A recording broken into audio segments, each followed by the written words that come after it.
Hey Bat Family, it's Andy, and before you listen to this episode, I just wanted to get a little disclaimer out there.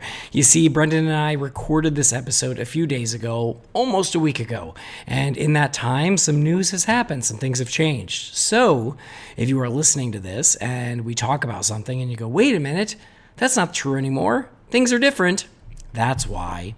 We tried to get ahead of things, and this is what happens. News happens. So anyway, we will discuss all the latest casting news around the Batman on the next episode. But in the meantime, just go back in time with us a few days and listen to us talk about Zoe Kravitz being cast as Catwoman. So that's it for now. We will discuss those things later, and in the meantime, enjoy the episode. Yes, I'm Batman. I'm Batman. I'm Batman, Alfred. I'm Batman. I am Batman!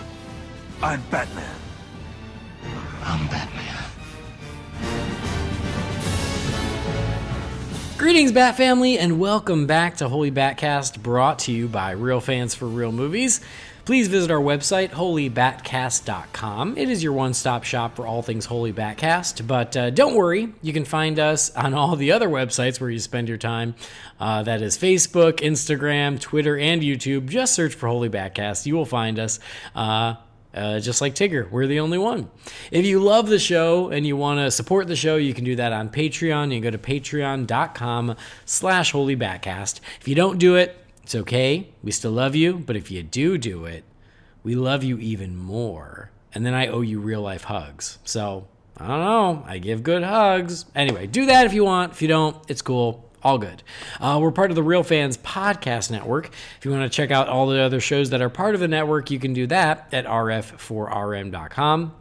And as always, I am your host, Andy DiGenova. Hi. If you'd like to follow me on social media, you can do that on Twitter or on Instagram. It's just my name, Andy DiGenova, ANDYDIGENOVA. Joining me for this fun. Well, no, I guess I got to tell you what we're talking about. First of all, we got a Catwoman, y'all. We have a new Catwoman. And to talk to me about that new Catwoman is the Patience Phillips to my Selena Kyle. It's Brendan Lowe. Hey, Brendan. Ooh, saucy. Patience Phillips. That's okay. I was honestly impressed with myself that I remembered that name.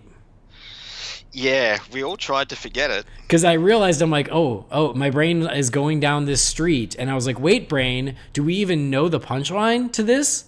And the brain was like, oh, yeah, Patience Phillips. I got you covered. Yeah, no, I look, I saw that movie in the theater, so. You know, I can tell you the name of Halle Berry's Catwoman, but I can't tell you my parents' birthdays. Oh, wow. That's how my brain works. So it's really, really sad. Anyway, Brendan, thanks for joining me. It's good to have you here. Pleasure. Second time in 48 hours. Well, they don't know that. Well, they do now. Well, now they do. The folks at home listening think it's been a whole week, but no, it really hasn't. Because guess what? I'm traveling again. So I guess I'll just, as long as we're just telling everyone everything about our lives. Well, you're getting paid for this trip, though. Yes, that's true. This is a work trip. But like, my travel calendar through the end of November is insanity. Some of it self-inflicted, but a lot of it work-related. And so I am going to do my absolute best to keep not only this podcast, but all the other ones I do, to keep them going where I can find the time between all these trips. But it just might be a little more fewer and far between for the next month and a half or so. Because it's just, if you saw my calendar, like just me looking at my calendar gives me anxiety. It's too much. You are such a busy man. So busy, but I still want to find the time to talk about Batman. And then... But you're not an idiot. No, of course not. But I also want to talk about Catwoman. And so we're going to talk about that. And then we're also going to catch up on emails. Because... get comfy, Brendan, because we have like 8,000 emails in the Wayne Manor mailbox. Yeah, because it's been, 3 weeks since it's been open? It's been a minute, because, I had like my 2-week trip away, and then we didn't do any on the Joker episode, so it's full. If these were being held at the post office, they would have already been sent back. You know what, Brendan? If I had $1 for every email in the Wayne Manor mailbox, I wouldn't have to go on this business trip. Oh, okay. You know? I am not touching that at all. Don't even touch it. What I'm saying is I could really use $12 is really my point. I'll buy myself something nice. Anyway, I'm glad that you're here. We miss Jamie, of course. He's probably... No, actually, he's not asleep because I saw him post something a few minutes ago. So he's not asleep, but he's probably on his way to work. The old grind. Just the huge man with his probably even bigger car just on his way to work. You know, it is. It's like... It's kind of like a cartoon. It's just watching this large, giant man... Just lumber around. In a massive car that takes up both lanes on his way to work. In a regular-sized world, can a large man like Jamie truly find love? I think he can. Find out this fall on Drooly Loves. That love watch The Dark Knight, but still, he's found love. Yeah. Anyway, I woke up this morning. So for me, it was morning. I don't know. Well, for you too, because we're pretty close in time. I don't know when the hell this news hit in. It was in the Western world. At my time, it was around about, I want to say around 7:15 in the morning. Okay. So so it was like 5 p.m. Eastern Standard Time, I guess. Possibly. Because it was already out there by the time I woke up and looked at the internet. Matt Reeves has selected his Catwoman. We're just off to the races. So, our Catwoman is... I want to have suspense, but everybody knows. You have the internet. It's Zoe Kravitz, everybody. Zoe You should have Kravitz. started playing... You should have inserted American Woman. That would have been great. Oh, well, that could be our playoff music. Yeah, true. So Zoe Kravitz is our new Selena Kyle, our new Catwoman, and it was one of those things where I saw it and I went, oh, is this confirmed? Is this a rumor? What's going on? And then Matt Reeves tweeted out a GIF of her, which he did the same exact thing with Robert Pattinson. Mm-hmm. That's Matt Reeves' way of confirming stuff. Yeah, there's no words, just the GIF. It should be noted, he did not tweet a GIF of Jeffrey Wright or of, oh my God, why is his name escaping me? Oh, Jonah Hill. Jonah Hill, yes, Jonah Hill. He did not tweet GIFs of either of them. That's true, actually. I mean, the Jonah Hill one, but I thought Jeffrey Wright was more confirmed. It sounded that way, but Matt Reeves didn't tweet a GIF, which means it could still fall apart. Very true. But he tweeted the GIF of Zoe Kravitz, which means we got a Catwoman. And so I've got to say, I have to give myself some credit for this. A half credit. And then I've got to take the credit right back away. So go back to our fan casting episode, and I'm glad we did that when we did, because as we thought... hit after it, as we thought, we were out of time. Casting is now really coming together. So I'm glad we did it when we did. But we talked about Catwoman, and my choice was Alicia Vikander, and I said, you know what? I almost chose Zoe Kravitz because I think she'd look great. I think she would be great, but I haven't seen enough range from her, and so I went with Alicia Vikander. So I get credit for putting her out there, but then I didn't commit to her, so then I lose the credit. But if I had committed to her, she probably wouldn't have gotten the job. Well, perhaps Matt Reeves was listening to the episode, heard your original pitch, and then you're like, Zoe Kravitz, and he was like, oh, that could be interesting. And then he went with her instead. Well, because allegedly Alicia Vikander was in the running. Maybe your suggestion screwed her out of the role. God, I'm so sorry, Alicia. I am so sorry. I owe you a Coke. I ruined everything. But there are rumors that the Tomb Raider sequel might happen. So, hey, that ain't bad. I'll go see that. I'd definitely go and see it. I like that So first one. yeah, I liked it well enough. I think it could have been better, but it wasn't bad. So I would love to see a sequel. So allegedly that is still maybe happening. But yeah, so apparently she was one of the options for Catwoman, but they went with Zoe Kravitz. And so I did put it out there, but I didn't commit to it. But again, if I had, she wouldn't have gotten the job, and so Zoe Kravitz owes me a Coke. Because you know how I can jinx stuff. Oh, I do. I'm good at it. So all that said, how you feeling about our brand new Selena Kyle? I'm fine with it. I'll be perfectly honest. I haven't really seen a lot of her work. I went through her IMDb this morning when it was announced, and the only things that I've seen her in was the first Fantastic Beasts and sadly the second Fantastic Beasts. Because that second one, whew. But the first one was good, and she was good in it. But I can't really comment on anything else. I know, actually, no. She was barely. She wasn't even in the first one. Like she had a cameo. No. Well, she had like a non-speaking cameo in the first one, and then she had a real role in the second one. Yeah, second one wasn't a good movie though. Actually, I tell a lie. I have seen her in Kin, that movie that came out last year. Did you see Mad Max Fury Road? You know what? I still haven't seen that. Oh. She was in that. Did you see X-Men First Class? Oh, when it first came out. She was Angel. The insect she? angel. I can't remember anything about that movie, really, aside from Hugh Jackman's cameo. I'm surprised she got this role because she's already in the X-Men. Okay. I'm just kidding. That was facetious. So you might have seen her in stuff. Yeah, Kin was the one that I forgot about, but yeah, I did see her in Kin, and she was good in that, actually. She was really good in that. That was a good movie that sort of flew under the radar. But she looks the part from what I've seen and more from what I've heard. Like, she's a good actress. I had no idea she was Aquaman's stepdaughter. I didn't know that either. I did not know her mom was Lisa Bonet. No, because everyone's like, oh, Aquaman would be so proud. I'm like, what the fuck are these people talking about? And then I did a bit of Googling. I'm like, oh, shit. Well, there you go. I had no idea.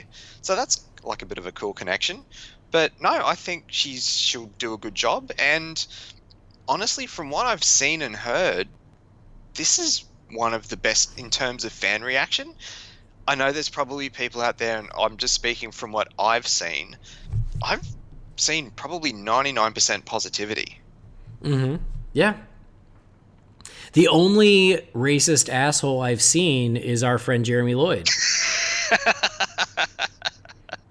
Everyone else, not my Catwoman. Everyone else is supportive, but Jeremy, dude, it's 2019, man. Time to get over it. Put the burning cross down and just accept the casting. Fold up those sheets, use them on your bed. Full disclosure, we are joking there. Yes, he's not really a racist that I've seen. I mean, I can't speak for sure. Maybe he could be a closet racist for all I know, but well, I was going to say he's an asshole, but not a racist. Yes, in my experience, he's not that way. But no. I mean, I agree with you. I've only seen I've only seen positive, honestly. But that's because I don't follow racist assholes. No. So it's not to say it's not out there, but I haven't seen it. With these sort of casting things, even if you don't follow those kind of people, it's still hard to avoid. Like, you just look at a couple of comments on any post about it, and it's usually there. But I honestly haven't really seen it. No, I haven't either. The only one I've seen was from that parody account, that fake entertainment news, and it had like fake quotes from fanboys saying, like, I'm not racist, but Catwoman should be It was this whole thing, like how people usually are with the whole I'm not racist, and then they'll continue to say something completely racist, which was hilarious. But that's the only one I've seen, and that was a parody post. Yeah. Well, and it's funny because I saw more people going, "Oh, it's coming," than I actually saw any negative reaction. Yeah, exactly. Which is great. I mean, and to be fair, like, we have had black Catwomen before, so this is not in any way a huge change to what we know of Catwoman. She is usually Caucasian, but we've had, there have been black actresses who played her before. She's been black in the comics. Yeah, and she's been black in the comics on occasion, too. So that doesn't bother me in the slightest. And Zoe Kravitz has already played Catwoman, so she's got pedigree. That's true. That is very true. So, no, I've only seen positivity around it. I think most people are into it. I'm into it. I think she's a great choice. I mean, she's such a good choice that I almost picked her for fan casting, and I'm so mad that I didn't, because she was definitely one where I was like, oh, she could be really good. And I think it's a really smart choice because she's amazing. Like she's just really great, and I think that under the direction of Matt Reeves, I think she's going to do a great job. She's the right age, She's like in her late 20s, I think. I should look. Let me have a quick Google or Joogle if you're watching the season 3 of Big Mouth. No, she's 31. Oh, there you go. Holy shit. Or she's about to be. She'll be 31 in about a month. Never mind. But she's 30. So she's perfect age for Robert Pattinson's Batman.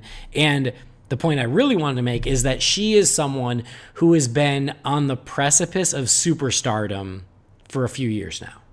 Yeah.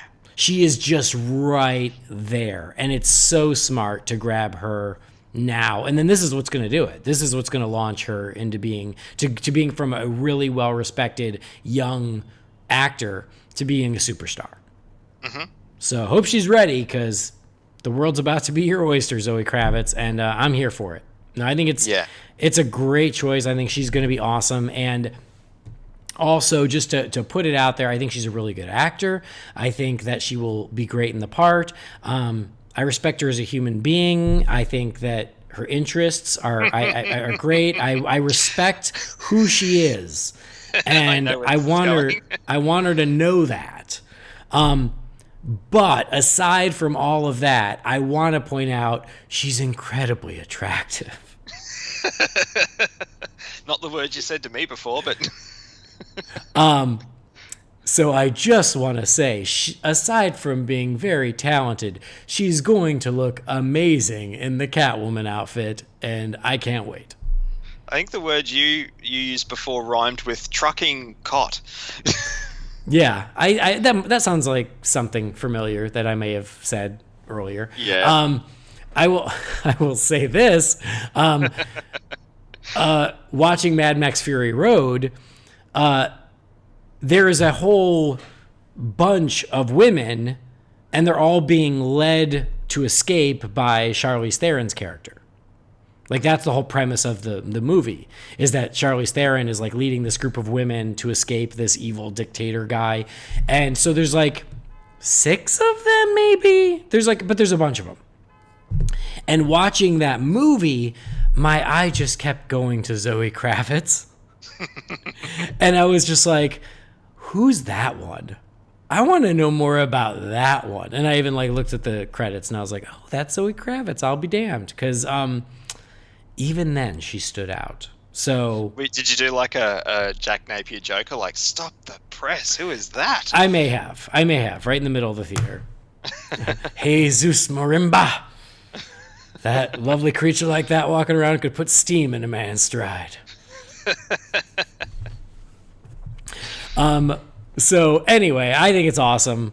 I'm super into it. I think it's great casting. I'm super proud of the internet for being behind this casting as well. And yeah, I mean, I don't know what else to say other than I can't wait. I will also say, though, yes, as you stated, she was in Fantastic Beasts. She was barely in the first one, and then she had a sizable role in the second one. But spoilers for Fantastic Beasts, everybody. Turn away if you haven't seen it. Lita Lestrange died, so Zoe Kravitz could be Catwoman. I'm pretty sure all the actors died in that second movie. So we got Ezra Miller from Fantastic Beasts as the Flash. Now we've got Zoe Kravitz as Catwoman. Eddie Redmayne as the Riddler. I'm just saying, just strip the Fantastic Beasts cast and give them better roles. No, Eddie Redmayne's a great actor, and he looks the part. But he jinxed it because he said he wanted to do it. True. That never goes well. But yeah, so we got a Batman and we got a Catwoman, and that is awesome. And then we probably have a Gordon. Mm-hmm. And then it seems like we might have a Penguin as well. Maybe, yeah. So I will say that of the cast we've heard, I'm into Pattinson. I'm into Zoe Kravitz. I am into Jeffrey Wright. The only one I'm a little like wait and see is Jonah Hill. Mm-hmm. It depends who he's cast as. But I want to give him the benefit of the doubt. That's the only one that didn't immediately make me go, yeah, you know. But like when this came out this morning, I was like, hell yeah. Mm-hmm. It's gonna be awesome. Yeah. And you know, it looks like we're getting a movie, hopefully in the vein that we want, where it's not just, you know, we're actually getting rogues, plural. I know, right? Like everything we're hearing is exactly what I want to hear. And I don't mean like the usual, you know, one hero, two villain story. I mean like hopefully there's at least 3 or 4 that'll be in there. Right. And then did you see Vincent D'Onofrio? He tweeted Matt Reeves. I saw a parody poster that was put up somewhere before. He like, I think he retweeted the Matt Reeves tweet and just said Matt ... So it could mean nothing. It could mean something, but it was interesting because I was like, huh, what's that about? Because I did see a parody poster for Joker that was Vincent D'Onofrio as Egghead. Well, that's why. That was our friend Julian Chan. Oh, yes. Yeah. So that's why, is because Vincent D'Onofrio hinted that there was something going on with him and Matt Reeves. Julian Chan made the Egghead poster. Okay. I couldn't remember where I saw it. God, he's talented. But he does. Because he threw that thing together in like an hour. He does it so well. He's such a talented prick. I told him that when I met up with him in Sydney this year. Yeah, I retweeted it. So yeah, check the Holy BatCast Twitter. But I retweeted the Vincent D'Onofrio thing, and then I retweeted Julian's Egghead poster. And you know what? If Vincent D'Onofrio wants to give us a gritty take on Egghead, I'll watch that. If we can get a gritty take on Oscar the Grouch, we can sure as hell get a gritty take. Oh my god! Isn't that the best? Wasn't the Grouch thing the best? I watched it since we recorded the other night. It's hilarious. It's like the Ernie and Bert thing killed me. Oh, it's so good. So just for shits and giggles though, like again, the D'Onofrio thing could mean nothing, but hey, it could mean something. But who could you see him as in the Batman world? Because that's the tricky part. Is I'm like I can't think of anyone that it would be like a immediate. Oh yes, it should be this person. You know, he could potentially be a good Bullock. Yeah, I have seen that, and I think that would make a lot of sense. Villain though, like I'm trying to think. And I'm trying to not think of like, you know, just who he plays in Daredevil, like Kingpin style character, but like, you've got, Tobias Whale, but that's a weird pull. Plus, he's also on Black Lightning. I honestly don't know. Yeah, and I think that's part of the reason where I'm like, maybe there's nothing there, because I'm like, I don't even know who he would be. Because yes, he could be a great Bullock, but I also feel like he's almost too big of an actor to just be Bullock. But maybe not. I mean, you know, if they're going to pack this movie with great actors, why not get someone as good as him to be Bullock? Yeah. And then give him a spin-off movie, Gotham Central. Well, there you go. So anyway, that was just wanted to point that out as well. Anyway, before we move on, apparently there were a final 4 for Catwoman, and the final 4 were Ana de Armas, Ella Balinska, Isa Gonzalez, and Zoe Kravitz. So I know Isa Gonzalez was one that a lot of fans were behind, and I was too. I think I think she would have been great. I don't know Ana de Armas or Ella Balinska nearly as well.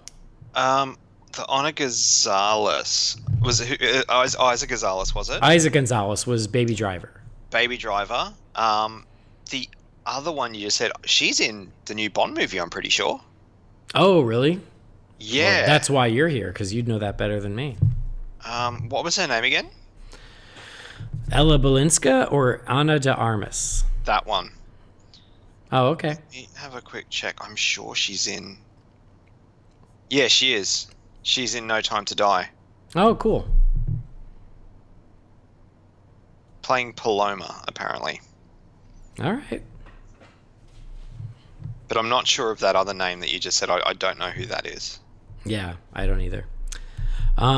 Anyway, just thought that was worth throwing out there as well. But we have a Catwoman, we have a Batman, and there is more coming. This thing is picking up steam. It's a great time to be a fan. I'm super psyched. And as we were saying, like, everything I'm hearing about this movie has really got me psyched. You know, I heard more murmurs last week about Matt Reeves wanting to do Robin at a certain point. You know, like, it seems like Matt Reeves is embracing the comic bookiness of Batman, and that's what I want. And so Ooh. I'm psyched. Yeah, that looks... If he can give us that, like, that's all we want. We've been saying that for years. Like, we haven't disliked a version of Batman really that we've had yet in terms of big screen. I'm not talking like individual movies, like, you know, Batman and Robin was crap. People like Forever, some people don't. Like, they've never still nailed the comics. No, and that's exactly it. Yeah. Yeah, and we had that conversation just about Joker, like, a few episodes ago, where it's just like, out of all the versions we've had, and they're all good in their own way, we've still never had straight down the line comic book Joker. Right. Or Batman. Yeah, true. Or Batman. Because, you know, like, Ben Affleck talked about, like, when he signed on, the reason Zack Snyder got him to sign on was he goes, oh, well, Zack pitched me this version of Batman that we had never seen before, where he's old and he's embittered and he's kind of, like, lost his way. And he's like, I thought that was really interesting. It'd be an interesting thing to play. And all that makes perfect sense. But I was like, why does it have to be like this? Oh, it's Batman like you've never seen him before. Why not just be Batman? You know? Because in doing that, that would be a version of Batman we haven't seen before in live action. That's the irony, is that for these Batmans and these Jokers, these filmmakers want to give us a version we've never seen before, whereas if they just did a much more comics accurate version of those characters, that would be a version we haven't seen before. Mm-hmm. Hopefully, Matt Reeves is going to be that man. I really hope so. I really, really hope so. And again, that's not to say anything bad about the versions we've gotten. Because again, I loved Affleck's Batman. I loved Keaton's Batman. I loved Bale's Batman. It's not that. It's just that, as we've said, like, we're still waiting for like, oh, that's Batman off the page right there, you know? Mm-hmm. Mm-hmm. The closest we've had is Batman the Animated Series. Right.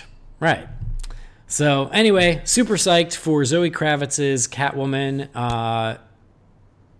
I hope they give her the full-on cowl and ears. Mm-hmm. What look would you want for her? Because I'm kind of thinking Jim Lee, like the Jim Lee bodysuit with the goggles and the ears. Yeah, that's what I picture in my head. I mean, we've got no idea what the aesthetic of this is going to be like. So, look, I'm just hoping, well, let's go with what we want, which is comic book accuracy. So, yeah, the Jim Lee style with the cowl and the goggles and everything would be great. Or, you know, a slight variation on that, but yeah. Nice. Cool. Anyway, exciting times. Can't wait for more. I'm just over here waiting on a Riddler. That's what I'll be doing. But good times. Zoe Kravitz is our Catwoman. Welcome to the DC Universe, Zoe. We think you're going to be great. Now, prepare yourself, because it's time to dive into the Wayne Manor mailbox. It's time again for the Wayne Manor mailbox. You've got mail. Darren. What is a letter for me? Maybe temporary. She wrote a letter. You're one hell of a messenger. This is all, Master Wayne.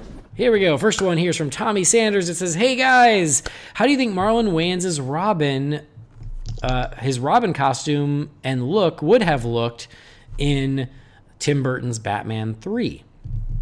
Tommy, thanks for the message. What do you think, Brendan? How would Marlon Wayans' Robin have looked? I have no idea. Maybe like the action figure, but with a black actor? I don't know. I think you nailed it right there. I think you nailed it. First of all, there is like some concept art that's out there that's allegedly one of the potential Robin designs for Batman Returns, but it's like all black, so I really hope it's fake because I don't like it. But I think you're right. Like that action figure was taken from the design that was set for Batman Returns. Okay. That's why the action figure's hair is so big. Is because it was Marlon Wayans. And they just made him white on the action figure. So I think that, yes, you would have gotten the Tim Drake outfit or some version thereof in Batman Returns. And I think that, yeah, what you got in Batman Forever is probably the glossier version of that, but it's probably not too far off the mark is my guess. It's still even now to me that Marlon Wayans casting is just such a weird pull. Yeah, it is weird especially because Marlon Wayans wasn't a star. No, at that point. I don't mean based on today. I mean based on back then. Like, right? Yeah. Such a weird choice. Although I was psyched for it, so would have loved to have seen what that was like. So, all right, next message is from Christopher Hardy. It says, "Hey Andy, Brendan, and the oft absent Jamie." It says, "Where are your priorities, dude?" It says, "I've been on a Hitchcock binge lately. It occurred to me I'd love to see a Hitchcock-directed Batman film. Lots of mood, mystery, and weirdos. I'm a huge Billy Wilder fan, and looking at his noir film contributions, I think he would have made a great noir Batman film. Are there any dream directors, past or present, that you think would have been great to helm a Batman film? I'm a huge fan of the show. Thanks for the hours of entertainment and for your great positive contributions to Batman fandom. Best, Chris." Thank you. I love that last sentence, Chris. That makes it all worthwhile. What do you think, Brendan? A dream director to do a Batman film? Past or present? Yep. I mean, he said Hitchcock, so well, all bets are off. It's hard to top that, really, isn't it? I don't know. This is like the like when we get asked about, who we'd want to see score movies and stuff. Right, when I'm put on the spot, I don't know. For some reason in my head, I want to say Kenneth Branagh, but Yeah, you seem to be a big Branagh fan. I feel like you've mentioned him for other things. Yeah, because I really liked what he did with Thor. I've never seen a movie that he's directed that I haven't liked. And with, the Agatha Christie ones that he's doing, he can do that real, stylized look as well. He'd be a good Alfred, actually. No one's really jumping out at me. At least not off the top of my head, anyway. It's okay. I love the idea of Hitchcock. Of course, I'd be into that. I think that Richard Donner in his prime, I would have loved to see. We saw his Superman. I would have loved to have seen his Batman. Mm-hmm. I think he's great. And then currently, my choice before Matt Reeves got the job was Brad Bird. I think Brad Bird would have been great. Yeah, that's true. All right. Next message from JT Wheatley. It says, "Dear Holy BatCast, a rambling comment and a brief question. First of all, in a recent episode, you made a reference to the Drew Carey show. I was curious if you were aware of its strong Batman connection. The obvious one, of course, is the great Diedrich Bader, who played Drew's friend Oswald on the show. He would later become Batman in the now classic Batman the Brave and the Bold cartoon. And in my humble opinion, the second best Batman voice after Kevin Conroy. And he's about to voice him again in the Harley Quinn show. He says, however, episode 7 of the third season, the show had Drew Carey winning a contest in which he won the Batmobile. Sadly, the contest does not exist, as I would have bought all the tickets, but in the show, hilarity ensues, and the highlight was when the Batmobile is stolen, only for the police to return it with the people who stole it, Drew's friends Lewis and Oswald, dressed as Batman and Robin. Sadly, Bader is dressed as Robin, and Ryan Stiles is much taller and therefore wouldn't have looked right. But Bader did make a solid-looking Robin at the time. If you go by the Untold Tales of Batman continuity, Batman was the first Robin to begin with. The one downside is that the Batmobile they use is the worst one from the worst movie, Batman Forever. Yes, you heard me, Brendan. He said that. I didn't say that. He said, originally I thought it was because it had an open canopy and you could see the actors, but then I realized the Batmobile from 66 was open as well. The only reason I can think of it is that since it was a sitcom, Warner Brothers decided they can have a Batmobile, but it has to be the worst one. Unfortunately, Drew Carey's not streaming anywhere, but you can find the clip on YouTube. It's still hilarious to this day.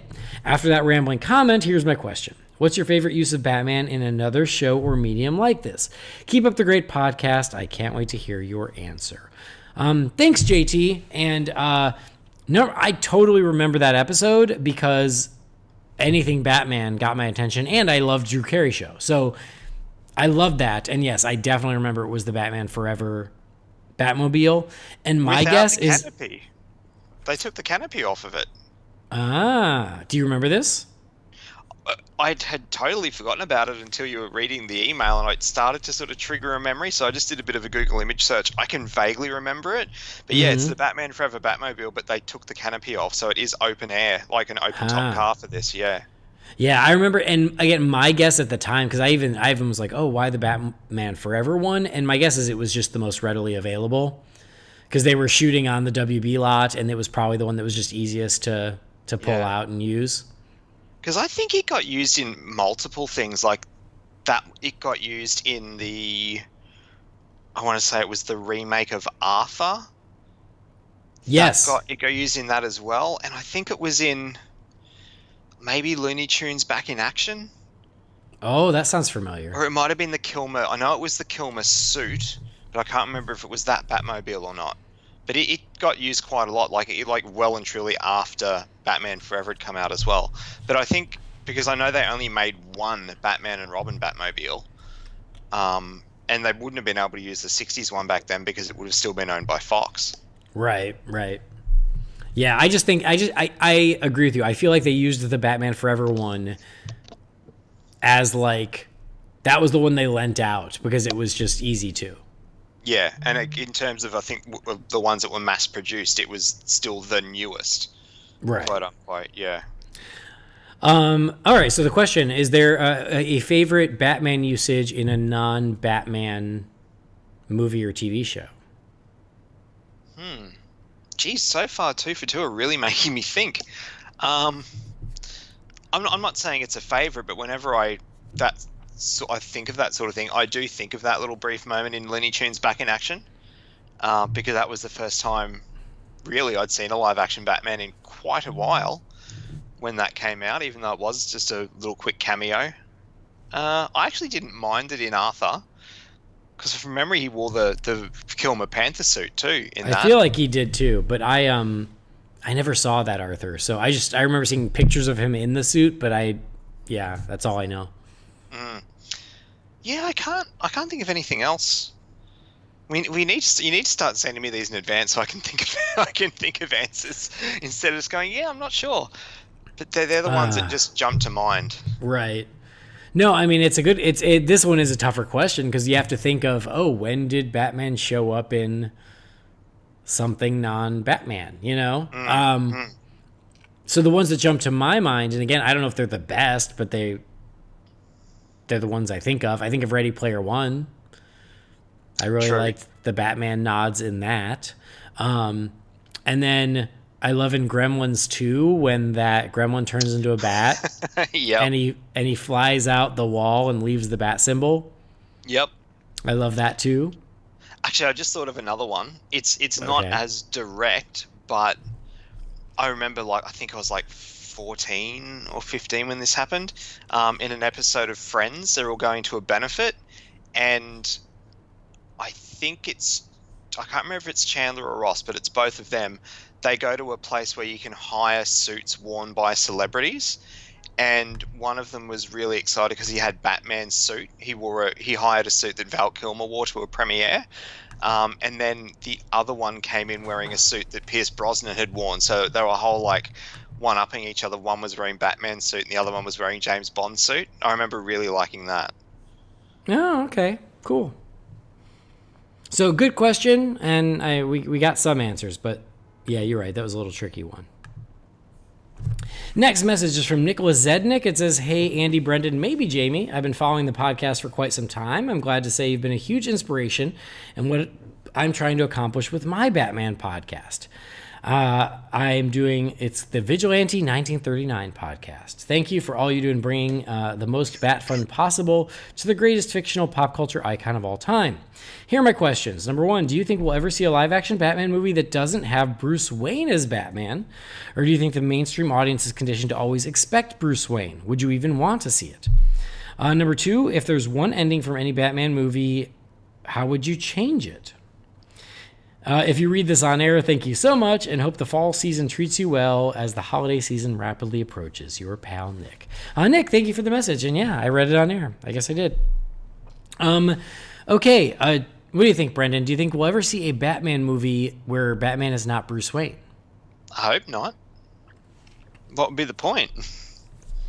I think we will get a Batman Beyond movie where Terry McGinnis is Batman. Yeah, but Bruce is still kind of Batman in the Batman Beyond take of things. He's,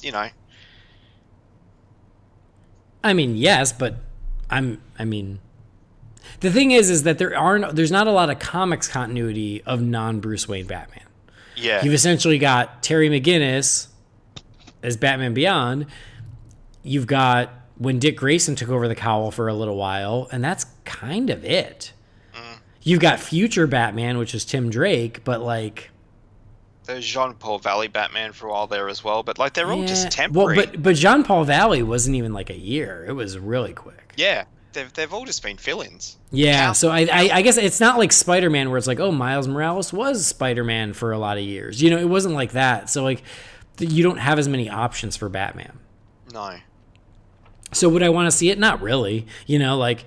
I'd be cool with a Batman movie where Dick Grayson has to take over the cowl or something because of Bruce, but I think there's a cool story there, but a Batman movie that doesn't involve Bruce Wayne, not really.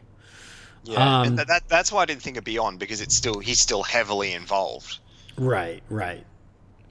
And then is there an ending of a Batman movie that you would change, Brendan?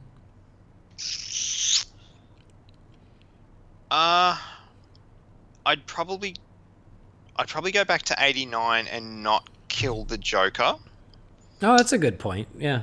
And I wouldn't just change the ending, but I'd change a few things about Rises. Particularly the ending. Well, what's funny is I know that the easy answer is Dark Knight Rises, but I wouldn't change the ending of Dark Knight Rises because I like the ending of Dark Knight Rises. I would change the beginning. I would change the beginning of the Dark Knight Rises, not the end. That's true. But I don't know. I have issues with a lot of the different Batman movies, but I can't think of anything where the ending is the issue. You make a valid point. I wouldn't kill the Joker. I think that's a good point. I would change all of the Schumacher movies, not just the ending. I wouldn't even know where to start. So yeah, I don't. That's what I got. Yeah, for me, it's just the whole nuclear bomb thing. The actual ending with him ending up with Selena and that sort of stuff. That's fine, but it's the nuclear bomb thing. It's just I don't know. Well, see, I didn't mind the bomb. For me, I would just I would change the John Blake. Yeah. All right, next message. Who is this? This is from Miles. It says, "Hello, Bat family. 2 questions. The first one is just for Andy. What's it like being a Batman DC fan in China? Does he have any presence there? Do they even have comic book shops? And for everyone, excluding Batman Forever and Batman and Robin, what's your most hated line, scene, moment, or concept from a Batman show or movie? Including the Schumacher films would make this too easy. For me, it's probably Batman's indiscriminate killing and lack of good judgment in BVS. Yes, I know he almost certainly killed in other movies, but it's particularly flagrant and over the top in this one. Thanks, guys. Keep them coming." Thank you, Miles. So, does Batman and DC have a presence in China? It does. I will see toys. I will see T-shirts. Lots of Batman T-shirts in China. Do they have comic book stores? I've seen one or two, but so much. It's so weird. It's such a weird thing. There's a lot of brick and mortar shopping here, but it is all like high-end department store shopping, like Dolce and Gabbana and that kind of shit. And then everything else is like online. So it's like if you want really expensive like clothes, there's tons of brick and mortar. But if you just want like a Best Buy, you're out of luck. You have to go online. And I think that's true with comics too, or even toys. But yes, to answer your question, I see a lot of Batman paraphernalia on adults and kids in China. Censorship issues wouldn't be a thing with the comics, like the movies, or is that? I mean, I've seen comics for sale, so I don't know. Okay, yeah, just curious. Yeah, I guess not. They also are really into the Avengers. I know that's not the question, but they're super into the Avengers, and then you see a good amount of Batman, Superman, Wonder Woman.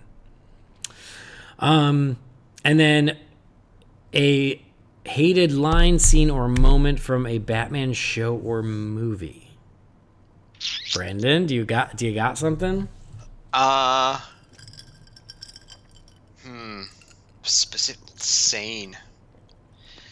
I think just because I was just talking about it, I'm going straight to the bomb scene in Rises, where it's just kind of like, I don't like for a movie series that went out of its way to explain everything about Batman, how the hell did he survive that nuclear blast?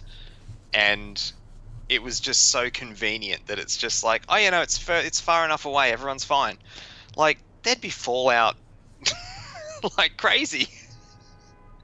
It doesn't make a lot of sense. So yeah, maybe but that's probably because we were just talking about it. But I don't know. There was a few things in Gotham that gave me the shits, and the Bat credit card thing. Obviously, we're not doing Schumacher films, are we? Schumacher's too easy.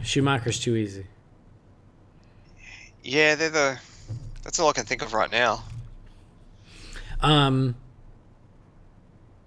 No, I mean, I guess, yeah, since we just talked about it, I hate that Bruce hung up the cape for 8 years in The Dark Knight Rises. I hate that. That's why I said I would have changed the beginning of Rises, not the end. Yeah. And I know he didn't quit because of Rachel. The people who say he quit because of Rachel weren't paying attention. That's not why he quit. I just don't like that he quit. Whatever excuse they gave, I don't like it.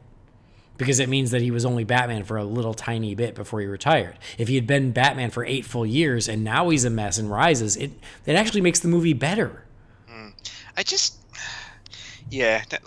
want to go down that rabbit hole, but just thinking about it now, there's Batman Begins was all about grounding it in reality to a degree. The second one, everything that happened was explained or, very logical. And there's just so many leaps of faith that they expect you to take in Rises that when you really stop and think about it for more than a second, doesn't add up. Like, there needs to be more there to, yeah. Yeah. And then I will a little bit agree with what Miles says about BVS. Particularly during that Batmobile chase scene. It's such a great action scene. I love that scene, but I do think that it's just a little too over the top with the violence. I wish a little restraint would have gone a long way in that scene. Would you change the Joker killing Batman's parents in 89? I mean, yes. If it was up to me, yes, I would change that. But it also isn't something that, really bothers me. But no, if I was making the movie from scratch, yes, I would make it Joe Chill. Cool. Yeah, for sure. All right, this message is from Michelle. It says, "Hey, Andy, Jamie, and Brendan. I enjoy listening to your podcast. I enjoy your opinions and fun chemistry. It brings a smile to my face every time. I'd like to ask if you've ever seen the Holy Batman musical from Star Kids on YouTube. I feel like it would be something you would enjoy. Too many more podcasting, Michelle." Thanks, Michelle.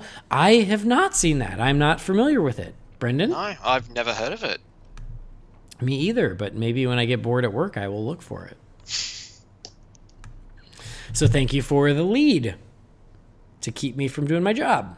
All right, next message is from Reverend Frazier. It says, hey, Holy BatCast family, out of the Batman 66 villains, do you think Burgess Meredith is underrated as the Penguin? When people talk about Batman villains from 66, they either talk about Cesar Romero as the Joker or Frank Gorshin as the Riddler. Burgess Meredith is the Batman villain that appeared in more episodes than any other, with Cesar Romero coming in second. I always thought people would like Meredith is a typo. Portrayal as the Penguin, since he's appeared in a lot of popular movies like Rocky, Santa Claus the Movie, Clash of the Titans, and so many other great films. All right, thanks, Frazier, and I like that you name dropped Santa Claus the Movie. That couldn't be an accident. What do you think, Brendan? Do you think that Burgess Meredith is underrated as the Penguin? I don't think he's underrated. I think he was overused. And to be perfectly honest, I didn't realize that he was in the most amount of episodes, but it makes total sense because there's just so much Penguin in that series. But it's funny when people, I wouldn't agree with when people think of the 60s villains, they think of Gorshin and Romero. I think they think of Gorshin, Romero, Gorshin. Oh, hang on, sorry, I'm completely blanking here. I think they think of Joker, Penguin, Riddler, and Catwoman. Like, I think they think of the four. Yeah, I agree. I don't think he's underrated because I think most people think he was great in that role. I think so. Like, and yeah, you're right. If you bring up that show, he's one of the first villains I think that people will remember. So no, I mean, I think people give love equally to the big four, at least in my experience.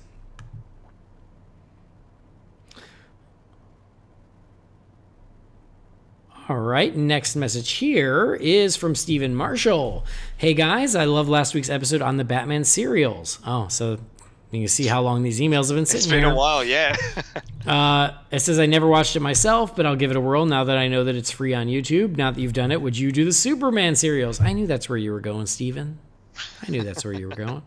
It says also, what do you think about Tom Welling and Erica Durance coming to Crisis on Infinite Earths? I did mention on Twitter, but I'll say it. It'd be cool if you covered the animated Crisis on 2 Earths prior to the Crisis crossover. Thanks, guys. Steven. Thanks, Steven. Well, first of all, I had a blast covering the Batman serial with my pal Brendan. That was super fun. Yeah. I'm glad we had fun because people did not download that episode. Nobody gave a shit. Oh, really? I mean, some did, but like comparatively, but it's fine. Who cares? We don't do this for the glory. The Superman serials, yeah, someday, eventually, when we get to it. And then, what do you think about Crisis, Brendan? I can't wait for this thing. I really can't. There's been a little bit of chat in our group chat actually with Jamie and Jeremy in the last day or so about it. This thing's stacked. Like, there's so many. It's almost as stacked as Zoe Kravitz, am I right? I guess, yeah. But like I said in our chat this morning too, like, I'm being realistic about it. Like, so many of you can't have a major story arc like this and each of these people that are cast play a major role. Like, I'm expecting Burt Ward to be in it for maybe a scene, you know, right. It's not going to be full, you know.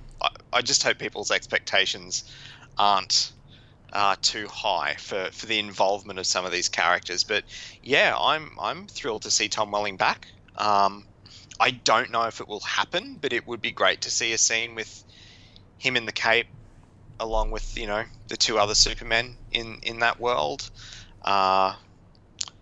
Yeah, it's diving deep. Like, if you believe the latest rumor, we're meant to be getting Knox.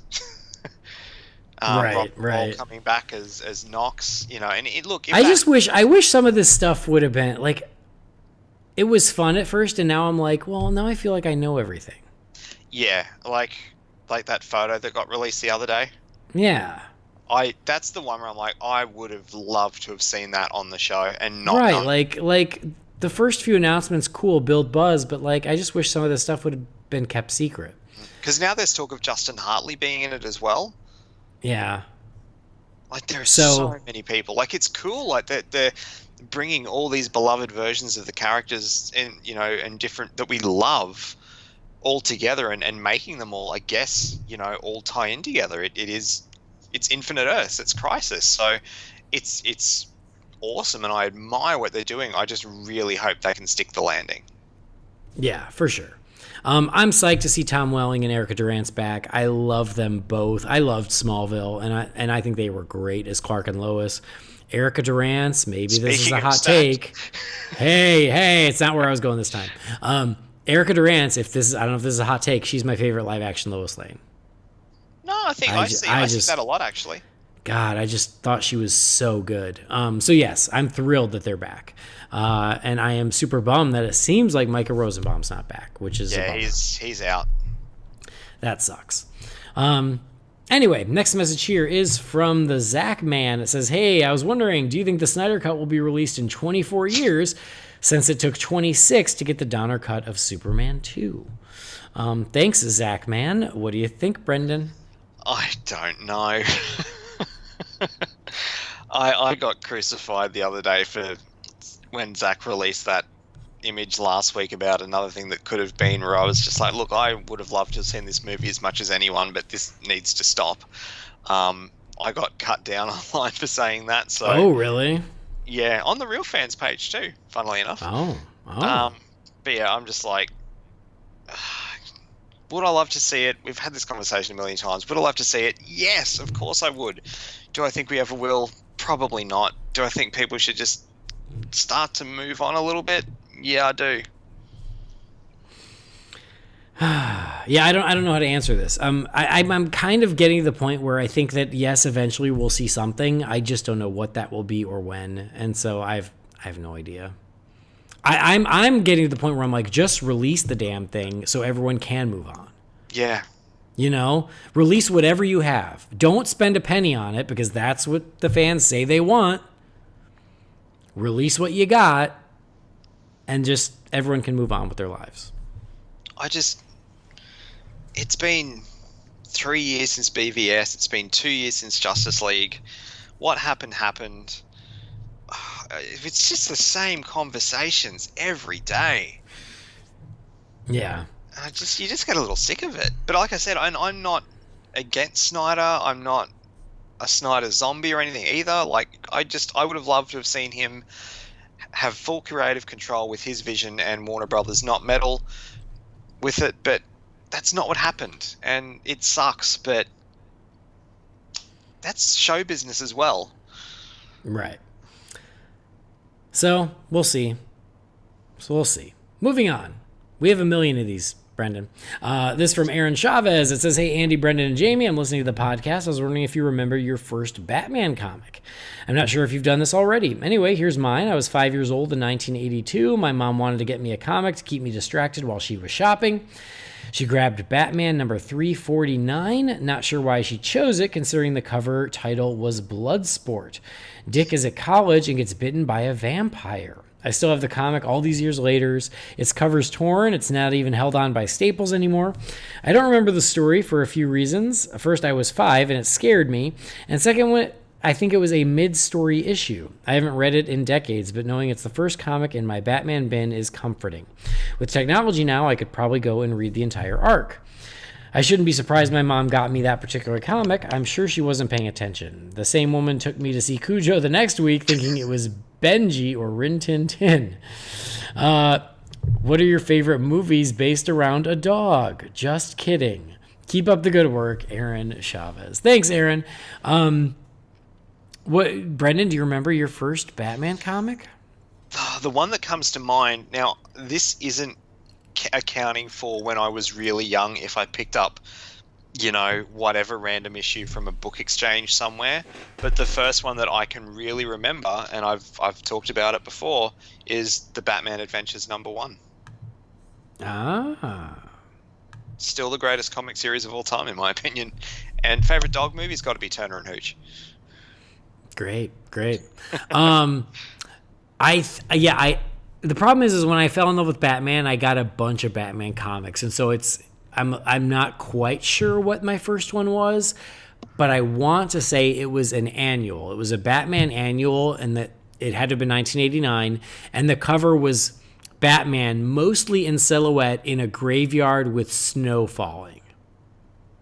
And it was just a really cool cover. I can't tell you what the story was on the inside, but I distinctly remember buying that comic at the White Hen Pantry, which was essentially like a 7-Eleven. I remember buying it with like what little money I had that summer of 1989, and it might have been my first. And I do still own it, and it makes me want to dig it out and check. With the timeline, I would have had the comic adaptation of Batman Returns before I got that other one. Ah, okay. Because I wasn't allowed to see it at the cinema, but I was allowed to have the comic adaptation. There you go. All right, this is from Chris Elliott. It says, "Hey, Holy BatCast, since the circus seems to be going the way of the dinosaur, if you had to update Dick Grayson's origin, how would you do it? I thought if you didn't want to stray too far from the source material, they could be Olympic gymnasts, or if they really wanted to think outside the box, they could be cops that were killed by a criminal who got off on a technicality. Do you think that Dick's origin needs an update? Thanks, Chris." Thanks, Chris. Good question, and I've actually thought about this because of Titans, because Titans did the origin pretty faithfully, and it made me think about it. But before I give you my thoughts, Brendan, what do you think? Do you think Dick's origin needs an update, and if so, how would you do it? I don't think it does need an update, but it's funny because the second you started asking this question, my mind went to professional gymnasts. I think that's because I'm a bit of an Olympic buff, so that's where my mind went as well. Yeah, it's something I really need to think about. What's yours? So the short answer is no, I don't think it needs to be updated, because the traditional circus, like with the elephants and the lions and the tigers, yes, that is gone away. But Cirque du Soleil and stuff, yeah. But Cirque du Soleil ain't going anywhere. And there are many Cirque shows around the world, and there are many Cirque-like shows around the world where we don't exploit animals anymore, but we will exploit dozens of human performers nightly for your amusement, which includes gymnasts and trapeze artists. Actually, the current opera that Jess is working on, there's trapeze artists and everything in that. Yeah, I would just put the Graysons in Vegas in a Cirque show, and you're done. And Vegas would certainly have some gangster that could cause trouble for the Graysons there. Yeah, very true. So it doesn't have to be in Gotham, but I mean, you can do that, and that's easy. So yeah, I would just say that, because like the Olympic gymnasts, like sure, then they would have the skill set, but they couldn't die like during a performance because they don't. Be different. Yeah, the death would have to be done in a different way. So that's what I think. No, I like it. All right, next message here is from Stuart from Guernsey. He says, I got a couple questions regarding the DC Animated Universe movies. I know it would be extremely hard to rank them in order, so would you ever put together a top 5? As DC fans, we're so lucky to get as many as we do. It's something that's lacking on the Marvel side. Another reason why being a DC fan is so much better. Also, do you think you will ever get around to reviewing Flashpoint, the movie? I personally think it's one of the best ones. I hope everything's going well for you, and you're able to make it to see Joker, Andy. Thanks, Stuart. Thank you, Stuart. I did go see Joker, because I went home to the United States for a week. Interesting. I can't believe we've never reviewed Flashpoint. But I guess you're right. I guess we haven't. Have we? I don't know. Oh my God, I would have to go back and check. Because like in my brain, I would say, sure we did, but maybe we didn't. Maybe that was on Real Fans. Yeah, I honestly can't remember. Well, a better fan than you could tell me. And then could we put together a ranking? Of course we could. And I feel like we've answered that question in the past. Like, what are your favorites? And I feel like my answer is always usually kind of the same, which is Wonder Woman, Green Lantern First Flight, Under the Red Hood, maybe Flashpoint would be up there, and then maybe Teen Titans Judas Contract. Those are kind of like the 5 that jump to mind. Brendan?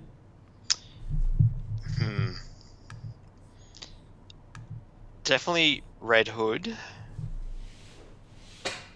Dark Knight Returns has got to be in there somewhere. I also really like the Wonder Woman one. I think Green Lantern First Flight's really good. And I meant to say it before, actually, because I actually don't know if we answered the question. One of the other emails said about reviewing Crisis on Two Earths before. Oh, yeah, we have to do that. Yeah.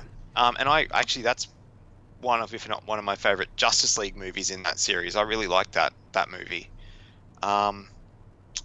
Yeah, actually, and I have seen the new Wonder Woman film as well, Bloodlines. Ah.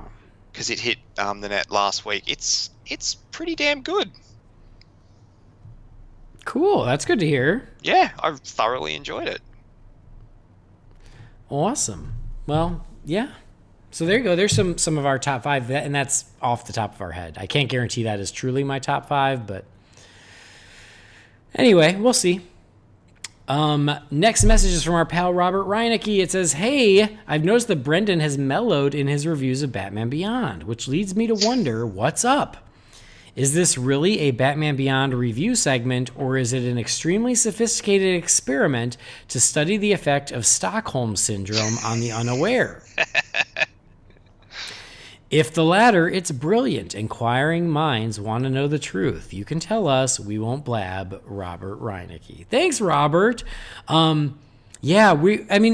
It's less sophisticated. It wasn't like an experiment so much as like we'll just beat him into submission. Yeah. Yeah. I mean, the fact that you make me watch every episode with like electrode stuck to my testicles, it has an impact, you know? Pretend like you don't like it. Safe words, Terry. No. Who do you... You want my honest opinion? Is I don't like being a negative person, and I didn't like how I sounded in those first couple of episodes. It's okay, none of us did. But, look, it's at the stage now where everybody knows I don't really like the show. It's not my favorite version of Batman, but we're doing it. Look, and it's just so happens the last couple of episodes we've done haven't been that bad. I have actually enjoyed them to a degree. I don't love them, but I've enjoyed them more than I did the first handful. If another episode comes up that I really don't like, again, you'll know. But I'm trying to, not keep an open mind, because I know I don't like this version of Batman. I never have really liked this version of Batman. It's just not my favorite take on the character, which is cool because there's so many different versions, like we spoke before. But I'll do my best to try and be upbeat and positive. I don't want to shit on every single episode that we do, because what's the point? Right. So, and I think that, at a certain point you kind of start getting used to what the show is and go, yeah, it's not my Batman, but now that I'm judging it on its own terms, now, yeah, I did like this episode more than that episode, or you adjust. Mm-hmm. Like that's kind of what I did with the Batman. Is I was like, I don't like this. This isn't my Batman. It's not Batman the Animated Series. The Joker looks weird. I don't like it. And then I watched it and I'm like, yeah, all that's true, but hey, this is kind of neat. And oh, well, they did rethink these villains, and here's an interesting new take. It's certainly not my favorite take, but hey, it's still kind of interesting, and it allowed me to appreciate that show on its own terms. Mm-hmm. So you get there. All right, next message is from Tyler Gardner. He says, I just listened to the Joker graphic novel review episode. I wanted to comment on the ending of the book. Andy connected the story that Johnny Frost tells about throwing his frog off the building so that the bullies couldn't do that to him, and then Johnny throwing himself off the bridge after Joker had shot him so that the Joker wouldn't be the one who killed him. It was a really thoughtful connection that I hadn't made before. I reread Joker in preparation for the episode. It happened to be right after reading Batman Damned by Azzarello and Bermejo, which is a direct sequel to Joker. I hope it's not too much of a spoiler, because Damned highlights early on that Joker's body was recovered from the river meaning that the body they found on the bridge is Johnny Johnny. They could certainly be a retcon, especially considering Damned came out 10 years after Joker. Have you read it? Bermejo's art is absolutely fantastic. The story didn't quite connect with me, but I'm looking forward to rereading it to see if it does a second time around. Keep up the great shows, TG. Thanks, TG. I did not read Batman Damned, and honestly, I didn't even realize it was supposed to be a direct sequel to Joker. That was news to me. I read the first issue, but I didn't go back to it. Ah. I just saw the Batman dong, and that was it. You got what you wanted. You got what you needed. That's all I needed. So yeah, I haven't read it. I mean, it's one of those things that like once it hits DC Universe or something, I'll check it out. But yeah, I just haven't yet. But thanks for the heads up. Next message here is from Dustin. It says, "Hey Andy, and whichever Super Friends are on this week, I was wondering if you had read Superman Speeding Bullets. In case you haven't, it's an Elseworlds book where baby Kal-El is found by the Waynes instead of the Kents. Kal-El/Bruce still becomes Batman, but with Superman's powers. If you've read it, what did you think?" Thanks, Dustin. Brendan, have you read this one? I haven't. I'd heard of it, but completely forgotten about it until you just mentioned it then, and I hope it's available digitally somewhere because I would really like to read it. Yeah, I remember hearing about it, and it sounds super cool, but yeah, I've never read it. I'll have to check that out on Comixology or something. For sure. Next message here is from Julian Weaver. It says, "Hey, Andy and Brendan. First of all, I got to say how much I love listening to the show. I appreciate that your show is relatively family-friendly." Well, maybe not the last one. No, maybe he hasn't caught up to the last maybe 3 or 4. Yeah. Oh, my God. I'm so sorry. Anyway, he says, because I have young kids and I love to listen to podcasts while I clean or drive. I discovered you about a year and a half ago. I've been hooked ever since. On your recent episode, you spoke about the Joker graphic novel. There was debate about who did the scarred Joker first, Christopher Nolan or Lee Bermejo. I believe Bermejo was the first. In 2005, he did some drawings of the Joker and Two-Face for Batman on Film, where he gave the Joker a gruesome scarred smile, as well as scars over his eyes. I'll say the way the scars are drawn in the graphic novel seem a little more influenced by The Dark Knight, so I guess the influence went both ways. I promise I'm not a know-it-all. I just thought it'd be interesting tidbit to share. Keep up the great work, Julian Weaver. And then Julian he added the photo of this initial drawing of Joker by Lee Bermejo. And first of all, Julian, thank you for that. And here's what's crazy is when you posted this, I totally remember this image. I just assumed it was like a promo image for the Joker graphic novel. I didn't realize it was done 3 years prior to the graphic novel. So that's really interesting. I did not know that. Brendan? I think I can remember that, but it's been a while since I've seen it, so I'm not too sure. Yeah, so interesting. So that's crazy that he did that concept around Batman Begins time and then eventually used it for the graphic novel.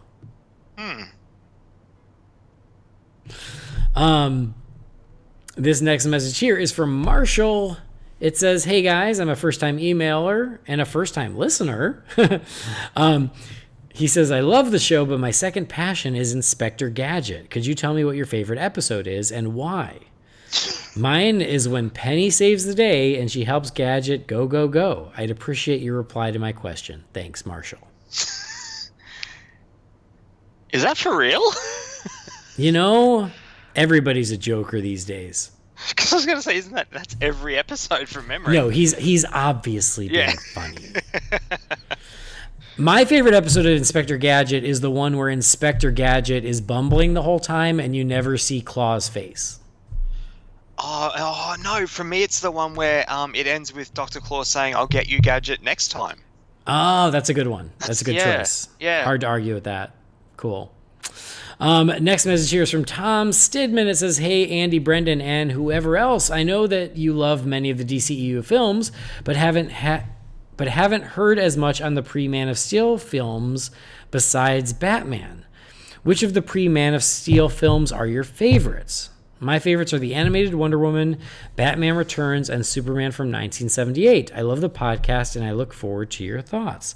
Sincerely, Tom Stidman.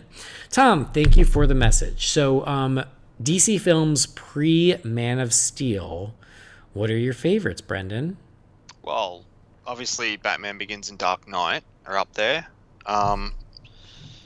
Superman the movie. Just trying to think. Not Catwoman. I mean, yeah, pre-Man of Steel, you pretty much only have Superman and Batman movies to choose from. And I guess Superman Return. No, that's a Superman movie. But yeah, like, you don't really have much pre-Man of Steel that's not Superman or Batman. I mean, there's Steel. Oh, well, then that's obviously the right choice. Steel. That's the answer, yeah. Look, Green Lantern was pre-Man of okay, Steel. Green Lantern. Yeah, that's true. That's true. I still like that movie. I do too. One of these days we'll do it on this podcast. Blows my mind that Taika Waititi is in that film. Oh yeah, it's so crazy. Yeah, they're the only ones I can think of.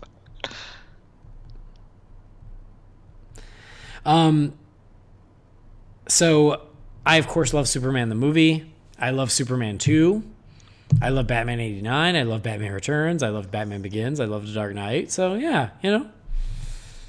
I like Green Lantern. Sue me. Yeah. I don't like Steel. I'm sorry. No. Or Catwoman. All right, next message is from Pastor Jasmine. It says, "Greetings, Bat family. Will Dean Cain be part of the Infinite Crisis as Superman? Were you a fan of the Flintstones movie from 1994 with John Goodman and Rick Moranis?" Pastor, you have come to the right place, my friend. boy, you don't even know. Okay, will Dean Cain be part of Infinite Crisis? No, it's Crisis on Infinite Earth as Superman. It doesn't sound like it. There hasn't been any announcement, but I mean, he's been obviously part of the universe as Kara's dad in Supergirl. When I met him late last year at Supernova here in Brisbane, I attended. Everybody, watch your step. Brendan is dropping names. That's not why I'm doing it. But I also attended 2 of his panels, and he seems, I mean, this won't surprise anyone, but he seems keen to reprise that role, you know, as he really wants to try and do a reboot of that show. Both he and Terry Hatcher are keen to do it, from what he was saying. So I hope they'd be able to slot him in somewhere. It's funny, before you were mentioning Erica Durance, like, I'd love to see Terry Hatcher rock up in it as well, because she's my favourite live-action Lois Lane. Like, I'm Terry Hatcher all the way. So, I mean, it would make sense if they were there. I'd be very surprised if Dean Cain doesn't pop up in some way, shape, or form. I mean, yeah, because he's been on Supergirl, I would expect it, but yeah, it's weird that we haven't heard anything about it. And we both love the Flintstones movie from 1994. You know what? I even like Viva Rock Vegas. I like that one too, even though I won't claim it's good, but I still like it. It's terrible. I still like it, but it's terrible. Mark it's Addy not good. Actually a really good Fred Flintstone. But I love the Flintstones movie from 1994. I freaking love it. I have the McDonald's Flintstones glasses right by the Batman Forever the McDonald's Batman Forever glasses, because they were like the similar style. Oh, really? So yes. We didn't get glasses for that here. eBay that shit. They're awesome. We had Happy Meals, and they were Flintstone stationery products. So it was weird, because it was like you had Fred and Barney in like the Flintstones car, and the stake on top of it was an eraser. And I remember, I think Barney's car was a pencil sharpener. You had pebbles on a tricycle, and on the tricycle there were post-it notes stuck on it. And I can't for the life of me remember what the fourth one was. Yeah, nice. I can't remember. Google the glasses or eBay them, because they're awesome, and they're the same exact style as the Gotham glassware collection from Batman Forever. I will have to Google that shit. But you know, we we've been talking about doing it for a little while, but next year is the 20th anniversary. Can you believe it? The 20th anniversary of Viva Rock Vegas. Maybe we should Cool. do like We're gonna die soon. Maybe we should do a Real Fans, like, for that, but like review both films. Oh, I'd love it. I'm into it. Get Michael Lyons on. That's all we need. Well, we are Scott, would Scotty currently. be into that? Because I think so. Yeah, I think so. We are currently plotting our Real Fans Halloween special. And I will just say, I think you will enjoy my selection this year, Brendan. Okay. You'll have to tell me off air what it is, because I'll just put a little tease out there. Because you need to remember, like, I think you might be excited. I didn't grow up with Halloween specials here, so It's so sad. If there is a Flintstones Halloween special, if that's what you're alluding to, I'm not aware of it, so I'll need to try and find it to watch it before the episode drops. Well, my life is just to spread the love of obscure animation goodness. Because we all know my favorite Christmas special is the Flintstones Christmas special. Christmas, yeah. Yep. I know. Anyway, moving on. This next one is from Emad Alaguz. It says, Holy BatCast. If it was up to you and you were the head of DC Films, what would given all the movies we got so far, plus the ones that have been announced, like the Suicide Squad and the Batman, what would be your plan for the DC films going forward? I love the podcast. From Australia with love. Cheers, Emad. Oh, I didn't know Emad was a fellow Aussie. Good on you, Mud. So yeah, Brendan, you're in charge. You've just been given the keys to the DC films. What's your plan? A, release the Snyder Cut so we can all move on. B, I don't know, because I have no idea how they're going to move forward when you've got potentially two different continuities happening at the same time. You've got the world with Wonder Woman and Aquaman and Shazam. They're all pretty popular and are getting sequels. And then, what's going to happen with the Batman?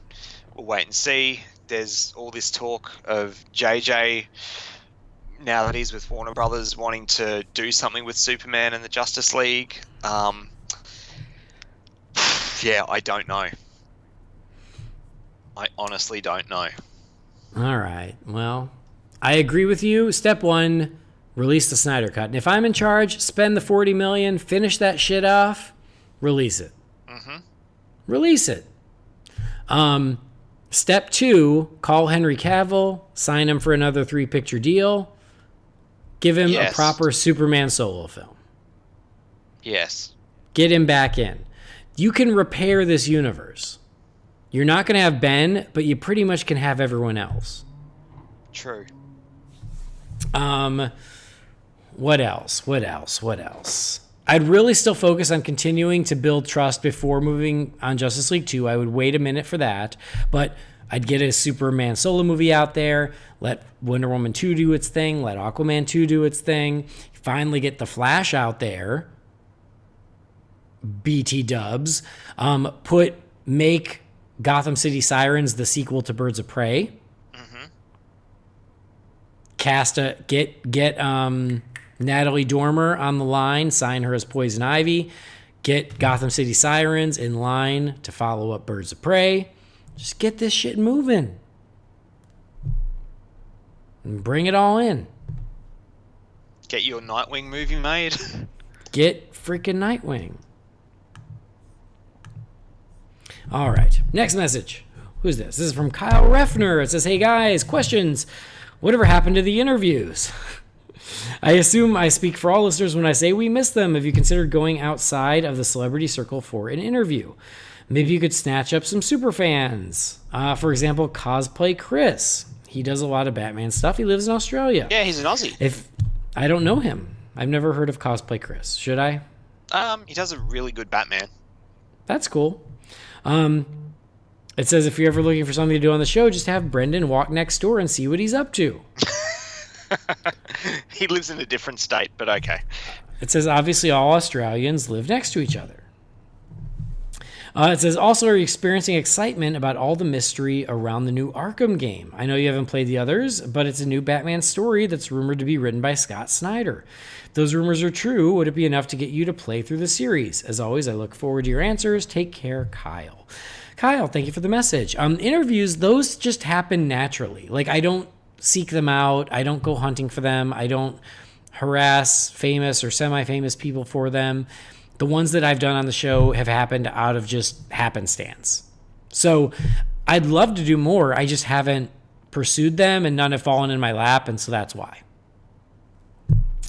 And then the Arkham game, I am out of the loop on this because, as you said, I'm not a gamer anymore because I'm old and I'm lame. But I'll be curious to hear more about it when things materialize. Brendan, thoughts? Yeah, man, I'm the same. We've said this before, like the Arkham game, it's just not my thing. Well, go to your next door neighbor, Cosplay Chris, and ask him if he wants to be on the show. I did actually run into him at Supernova in Sydney this year, but no, I don't. I'm not that close to Cosplay Chris. All right, next message from Tom Fallows. It says, hey guys, how did Brendan's run go? I'm doing a run myself in a few weeks. I was curious to see how he did. Also, I've been listening back to some of your ranking episodes with bat suits and Batmobiles.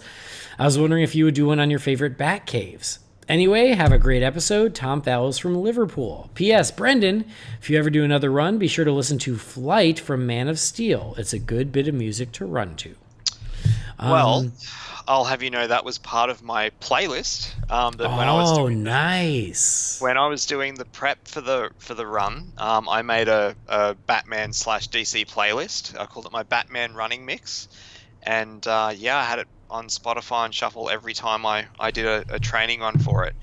The run went really well. It was a lot of fun. There was more people there than I expected. I've never seen so many people in Batman masks and costumes, and it was so, like, it was literally was a fun run. It was so cool.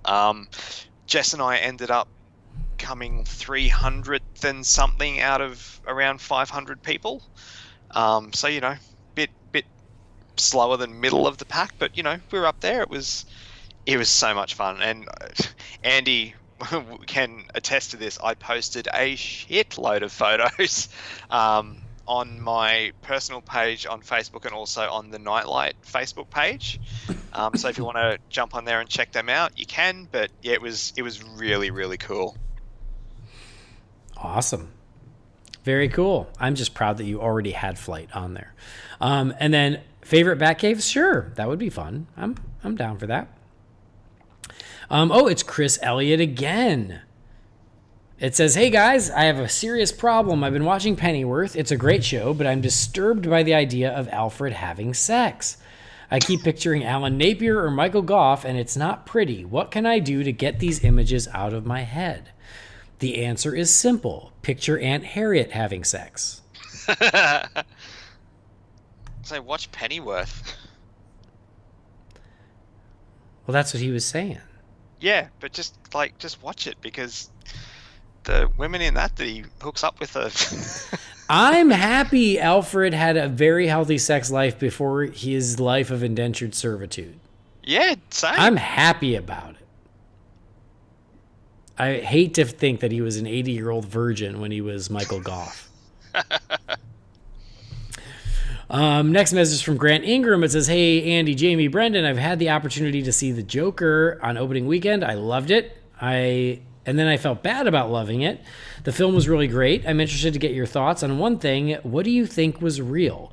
There was a lot of time spent in Arthur's mind, and I'm still not sure what was what. Overall, I think the film was great. I'd support a sequel. I hope the DC continues doing this sort of thing. And how does Joaquin Phoenix rank in your list of Jokers? Thanks, Grant Ingram. Thanks, Grant. We talked a little bit about this on the review, but Brendan, do you want to share some thoughts on what you think was real? I'm trying to think of what I didn't say on the review. I mean, there's the possible spoilers, I guess. Like, there's the possibility that the whole thing wasn't real. You know? Yeah. I mean, and that's what we kind of came to on the review is like they leave it so as much of it or as little of it is as real as you kind of want it to be, because there's a case that could be made that none of it was real. Yeah. But you also could go, oh no, like this was real, this was real, this was. So I think it's totally up to you. Like, I don't think the whole thing was in his head personally. No. Like, you know, like I think that like some of the more, what's the right word? Some of the more concrete facts I think were real. So I think, yes, he was Arthur Fleck. Yes, he wanted to be a stand-up. Yes, the incident on the subway happened. You know, yes, the incident on the talk show happened. Mm-hmm. But maybe a lot of things happened in a different way than he remembered. Yeah. But it's completely, you know, again, it's completely subjective based on what you want to be real, I guess. And then where does Joaquin Phoenix on your Jokers, Brendan? He's definitely up there. Who are we including? Like, do I have to include Jerome? Like, if we're just going big screen, I hate it because I mean, I have to put Leto at the bottom, not because I hated his take on the character, just because, sadly, like a lot of things potentially in that world, I don't think we're gonna see what we were intended to see, like a fleshed out version of it. Well, I mean, he shot a lot more in Suicide Squad that we didn't even see. So I'd have to put him at the bottom. I would have to put Phoenix next, not because of the performance, but just, again, from what you were saying and sort of where we landed with the Joker review, is that he played a Joker. Being an Elseworlds thing for me, I didn't see him as the Joker. But then I'd have to go Nicholson and Ledger. But in terms of performances, I think Phoenix is right up there with Ledger, if not just a tiny, tiny little fraction above. Cool. I mean, they're both completely transformative, those two actors in that role. Yeah, I mean, I'm not going to do a full-on ranking, but I would just say that Joaquin Phoenix, as impressive as that performance was, he's on the lower end of my list, because it's essentially what I said on the review, is I feel like I never really got to see his Joker. I don't feel like he ever played the Joker in that movie. I feel like he played Arthur Fleck. And even when he was in the Joker getup, he was still Arthur Fleck. I just don't feel like I ever saw the Joker. So I don't really have a ranking for him. Fair enough.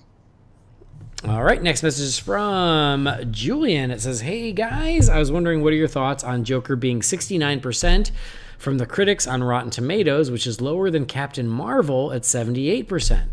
Do you think because Captain Marvel's connected to the MCU, it has a higher rating?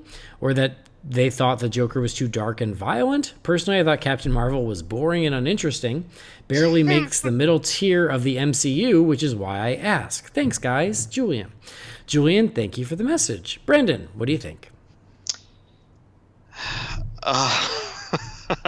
I'll just say I think there's a lot of bias out there towards a certain brand of film.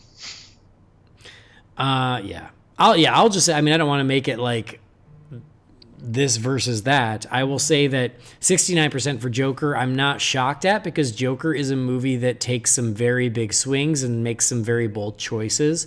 And whenever you make choices that bold, you risk turning some people off. And so I kind of get it. Captain Marvel has 78%. That just shows that the world is insane and aliens should destroy us. Because if a movie that mediocre has 78%, what the hell? Yep. Next message is from Frank. It says, hey, Bat Family, as Hispanic Heritage Month is nearing its end, it got me thinking. It's time for a Hispanic superhero to hit the big screen. A Jessica Cruz Green Lantern movie sounds amazing to me. Besides Batman and the Bat Family, Green Lantern's characters and universe have always been my favorite. Enough time has passed since Ryan Reynolds and CGI is able to make the Green Lantern universe come to life like never before. Wonder Woman and Captain Marvel proved the need for female superheroes as strong as ever. Comic book purists would want Jon Stewart or even Hal Jordan, but a female Hispanic Green Lantern could reach a broader audience. Anyway, I apologize for the long email. You don't have to read it, but too late. Please talk about it on the podcast. Keep up the great work. P.S. I'd love a Green Lantern deep dive podcast, and Viva Batman. Thanks, Frank. What do you think, Brendan, about a Jessica Cruz Green Lantern film? I mean, look, it could definitely work, but I think it'd be one of those things where that wouldn't be their starting point.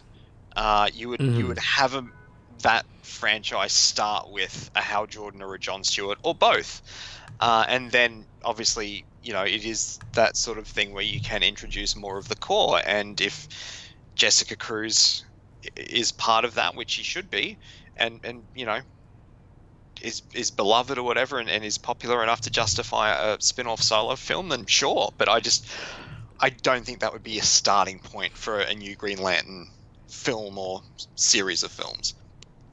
No, I completely agree with you. I think she's a great character. I think she should be included in a Green Lantern movie. And last we heard, the movie was going to be Green Lantern Core, so it would have been easy to have her in there. But yeah, to just jump to a Jessica Cruz solo film does feel like jumping ahead to me. Because she's still only 3 years old. Yeah, she's so young. But I mean, I do agree with you about more representation, specifically a Hispanic superhero. It is definitely time for that.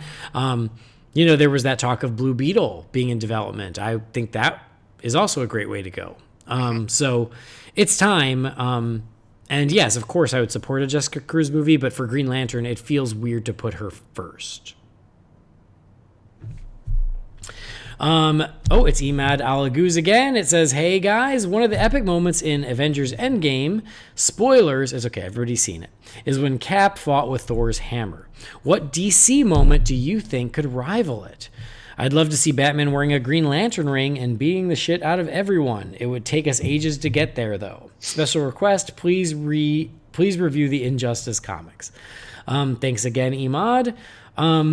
What do you think, Brendan? Is there a DC moment that could rival when Cap gets Thor's hammer? I think, which by the way, was one of my favorite parts of Endgame. I should say that. That's true. That was pretty cool. That was awesome. I would like to see Superman and Batman fighting side by side. Batman reach over, grab the cellophane S from Superman's chest, and throw it at the villain. Oh, another Joker. I'm shocked. Look, Batman wielding a Green Lantern ring, that's pretty hard to top.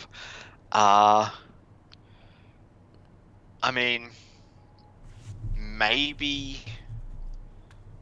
my mind just goes to Batman because it's a Batman podcast, so I'm not apologizing for it, but maybe him... No, make this about Rocky, Brendan. Maybe him doing something with the lasso would be cool as well. All right. You could definitely like mix and match heroes and weapons, and I guess I wasn't even thinking along those lines. I was just thinking more, what's an epic moment that could like, you know, that could rival it. And I will say that although I like the Justice League movie, it lacked its Avengers Assemble moment. True. Really. Yeah. Like not to the level that they achieved, especially in that first Avengers movie.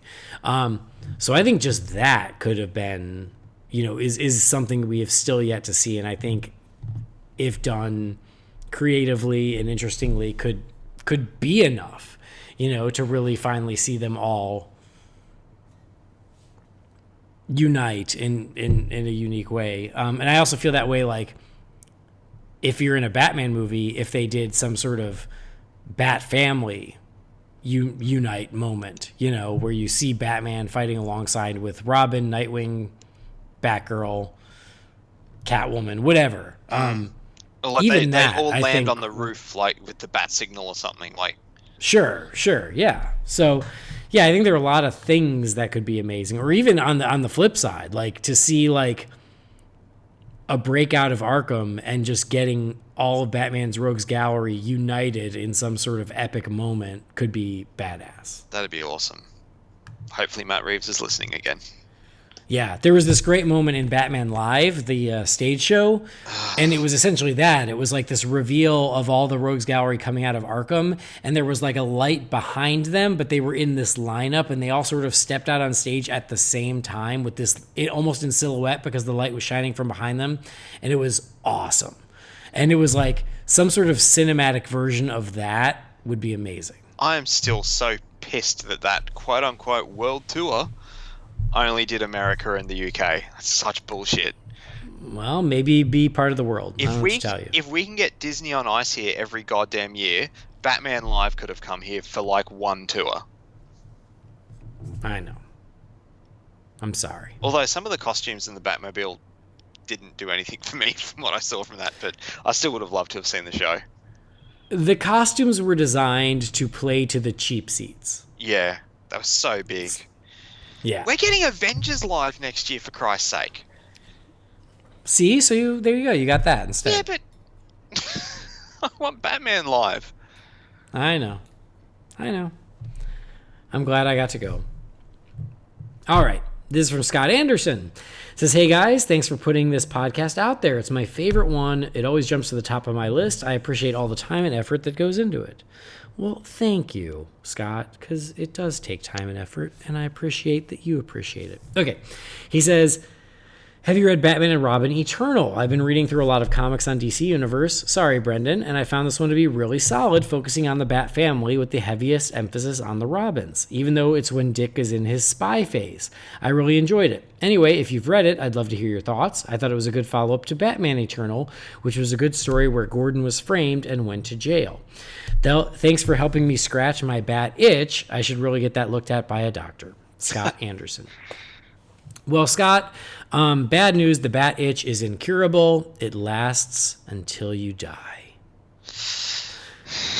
I've got a bat itch at the moment. Yeah, you do.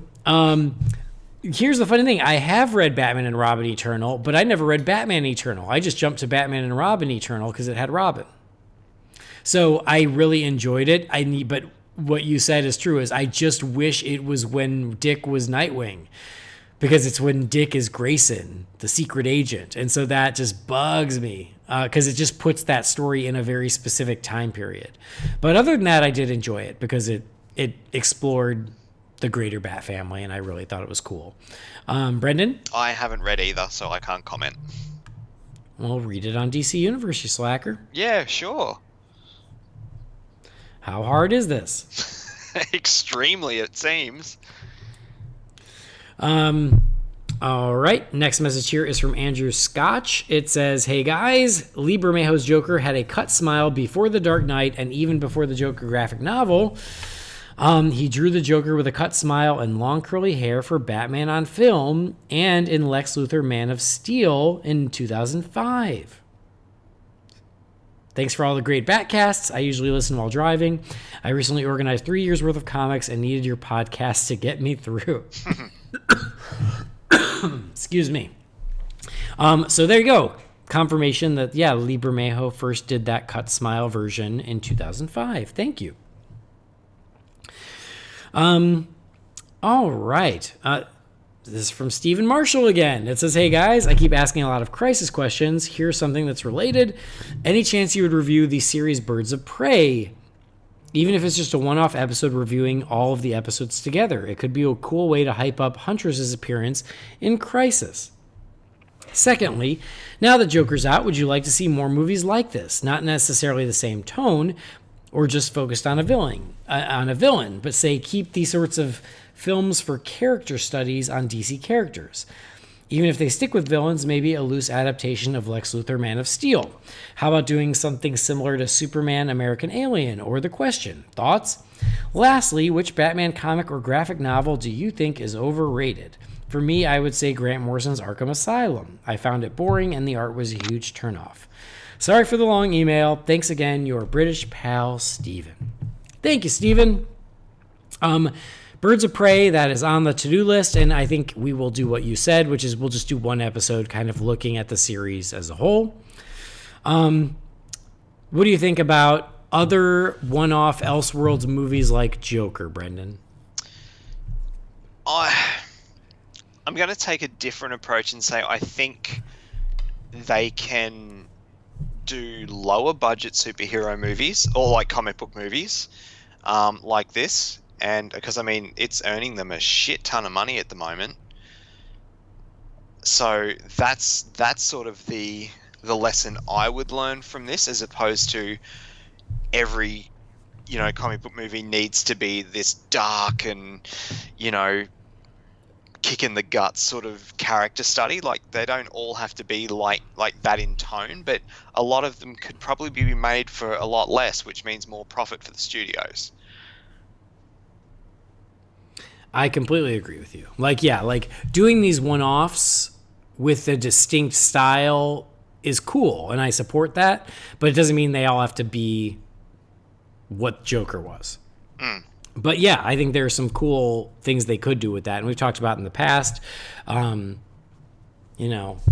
Again, I like the idea of a Scarecrow one, or even a Riddler one could be really cool, but I really want the Riddler to be in the Batman, so maybe he's saved for that. But yeah, no, I think that you can do these and let these filmmakers go, hey, blank canvas. Who's a DC character you just want to explore in a unique way, and let them do it. I think that's great. I would be down for the question, though. That'd be really cool. Sweet. And then a Batman comic or graphic novel that you think is overrated, Brendan? Pick anything by Grant Morrison. Okay.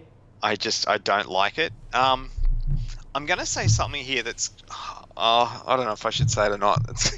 It's going to probably cause a bit of a shitstorm, but I think The Dark Knight Returns is a little bit overrated.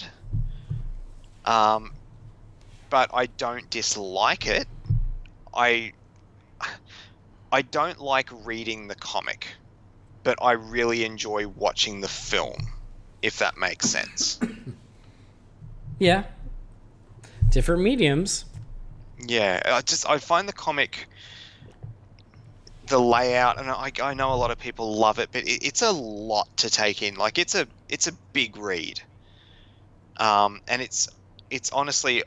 it's one I never really liked all that much until the animated movies came out, because it just kind of streamlined it that little bit. And I love those two movies. I think they're fantastic. But I only have that comic on my shelf because it's supposed to be one that Batman fans own. It's not one that I ever really reach for to read. All right. I've said it before, so I don't, I'll say it again. I'm not a big fan of Batman Year One. It's just not my thing. All right, next message is from Ian Jacobs. It says, hey guys, let me preface this by saying I love Joker. I plan to see it at least once more. My only real complaint was how they portrayed Thomas Wayne. I always thought of him as a figure who rose above sociological or political conflict in Gotham. He loved the city, and the city loved him. It's why I felt a little cold with the way he was portrayed in Joker. He was shown as being part of the problem instead of part of the solution, and that rubbed me the wrong way. I'd love your thoughts on this. Keep up the good work as always, Ian. Thank you, Ian. Brendan, what say you on the portrayal of Thomas Wayne in Joker? I mean, you're seeing that character through Arthur's eyes.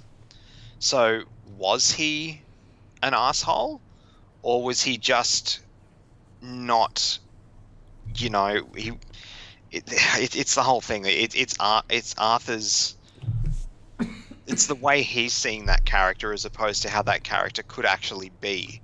But yeah, like Thomas Wayne in that movie, no matter whose eyes you're seeing it through, he came across as an asshole, which is another reason why I don't want this version of the character to continue on, because it's just it's too far removed from what you know, these characters should be in any medium really. But yeah, I don't think he really was like that. I think that was just more, again, you're seeing it from a certain perspective. Yeah, I agree. It's a relatively new phenomenon to dirty up Thomas Wayne to create drama for Bruce Wayne. And I'm not a huge fan of it. They did it in the Telltale games, and I gave that a pass because I was like, well, that's new. And it's very Elseworldsy in and of itself. And so I'm like, okay, well, they put a new spin on it. But I much prefer the Thomas Wayne who's committed to Gotham, who wants the best for Gotham, who's a part of Gotham. And so his death is not just a huge moment for Bruce, but it's also a huge injury to the city. I much prefer that. Give me the Batman Begins Thomas Wayne any day of the week. I love that version. I don't like the idea of, oh, Thomas Wayne was just another rich asshole. I don't like that at all. Next message is from David Emerson. It says, let me say once again, you guys are doing a great job. Keep it up. About Titans, this show is great. I love it, but after this last episode, I'm all the way in. It's like they heard my email to you guys and gave me a Superboy that I love, and that scene... Oh, you haven't seen it yet. I haven't seen it yet, so I don't know what he's talking about. That scene was amazing, all of it. Okay. I've heard there's something with Superboy that's amazing, so I guess that's what you're talking about. Is this question... Do you think we'll see the two notable people they mention in this episode make some sort of appearance down the road? I hope so. Please, DC, give me what I want. Take care. Keep it up. From Davin. So, yeah, I haven't seen this episode. I have no idea what you're talking about. Brendan, it's all on you. The episode I'm a couple episodes behind. That's all right. I won't say anything spoilery. The episode was fantastic. I don't know if we'll get to see the two people that were referenced, but in saying that, I never thought we'd see Bruce Wayne either, so who knows? All right. But you really need to catch up because it's freaking awesome. I will. I promise. What are you doing on your flight to Japan? I know. All right. We only have two more. We're going to do this. Okay, this was actually a YouTube comment, but I had to read it because it was for you, Brendan. Oh, okay. It says, to the Australian guy that doesn't understand why people like pumpkin things during harvest time and Thanksgiving. I want to mention that people do not eat pumpkin pie from actual orange, good-looking pumpkins. It's a myth that people believe. People carve them, but they're not eating them. Actually, people eat Dickinson gourds, which are a type of tannish squash. Okay. So. I don't know what that is. There you go. I still reckon you guys are weird. Stop being a pumpkin-hating SOB. All right, this message here is from Christopher Higgins. It's our last one. Woo! I think it's also, it's CJ Higgins. It says, hey guys, it's not Batman related, but it's somewhat related. I had been thinking nowadays that we see Mickey Mouse everywhere and how we even make jokes that Mickey's the overlord that rules with an iron fist, given the fact that he's less than 10 years away from being 100 years old. But what about the other guys? WB had their classic cartoons too. Bugs Bunny is one of my all-time favorite characters, and the Looney Tunes are so funny together. Daffy is better than Donald. There, I said it. Elmer Fudd was always hunting wabbits. Wile E. Coyote always chases the Roadrunner using Acme explosives. Why do you think these cast of characters didn't blow up or at least stay more relevant? I like seeing them in modern DC comics, but a new movie would be great. I mean, what's up, Doc? Thanks always. And is it duck season or rabbit season? CJ Higgins. So, Brendan, what are your thoughts on the Looney Tunes characters and why haven't they stuck around? Look, I really like them. It's like they tried with Looney Tunes Back in Action that I mentioned before, which wasn't a terrible movie actually. I mean, they rebooted it. can't remember how many years ago now, but wasn't it called like the Looney Tunes show or something that was on Cartoon Network? I don't know if they've ever really gone away. I just don't think they're in the forefront like they used to be back in the day. But I mean, you go to Movie World here on the Gold Coast and the Looney Tunes are everywhere. Like they're roaming characters. They've got their own I think it's called Kids WB Land now, but it used to be called I can't remember what it was called, but it was like, there's a whole area that's just Looney Tunes themed, and it's for younger kids, and there's like a Roadrunner roller coaster and all this. You can like Acme cars and stuff that you can drive around in. There's merchandise for them everywhere in that park, but it's funny with the Mickey Mouse thing because realistically, those characters, like Mickey, hasn't been used for anything major in a really long time. Like none of those characters have. They're kind of the same thing. Like they've never really gone away, but they're featured in cartoons for younger kids on the Disney Channel. But Mickey is more of a logo, like Nike or Coke or something, rather than being a character that gets used all that often. No, I mean, I was going to kind of say the same thing, is I feel like Disney and Warner Brothers have had a similar issue in keeping those core characters relevant.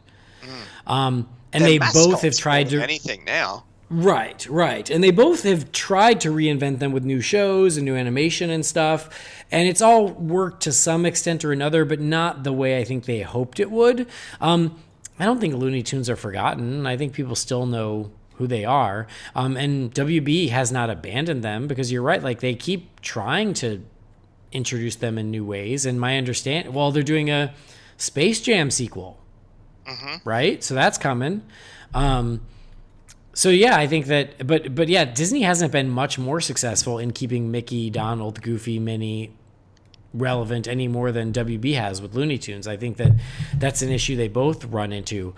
I mean, the most success Disney has had with those core characters in recent years was Mickey Mouse Clubhouse, which is like it's pre-K, yeah, like for super super super young kids, and then the internet shorts. Which,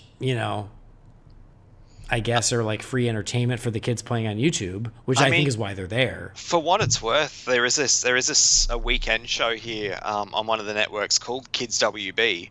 It's on Saturday and Sunday mornings on the Go network, and they play the original Looney Tunes cartoons quite a lot on that show. So the kids that are watching that, the Saturday morning cartoon kids these days with watching free-to-air television here in Australia, they're still getting quite a bit of Looney Tunes. I'd say they're getting exposed to those characters more than Mickey, Donald, Goofy, and stuff like that. Yeah, so I think your point is true. Everybody knows Mickey Mouse, but Mickey Mouse is more of a corporate icon than he is a character anymore. And I feel like Bugs Bunny still is used as the Warner Brothers icon. Yeah, and I think too a lot of that could be almost the Mandela effect, because when you say Disney, you kind of automatically picture the Mickey Mouse ears, because it is such a logo and mascot, whereas because they're tied together as Warner Brothers, you don't necessarily jump straight to the Looney Tunes because it's just sort of one element, whereas Disney grew off the back of that mouse. Sure. Nope. Totally. All right. Well, guess what? We caught up on emails. Whew. And now you're going away again.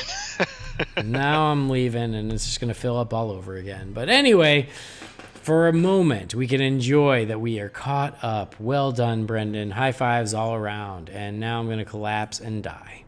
Well, don't do that. Okay, well, thanks. But anyway, thank you for joining me for this, Brendan, and tell the folks at home where they can find you when you're not on this show. You can find me on Twitter at Loey007, or you can check out my podcast, The Nightlight, which is at NightlightPod, or facebook.com/The Nightlight. Perfect.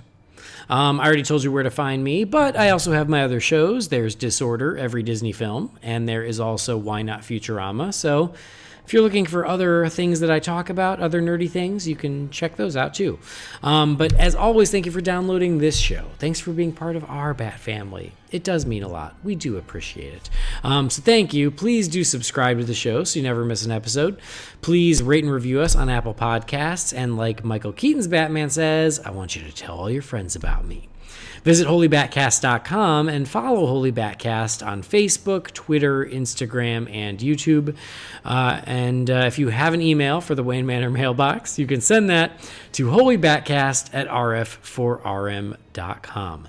But that'll do it for this episode about our new Catwoman, but mostly just answering your questions. But it was fun anyway. So on behalf of Brendan, I've been Andy. This has been Holy BatCast. We'll see you next time. Same bat time, same bat channel.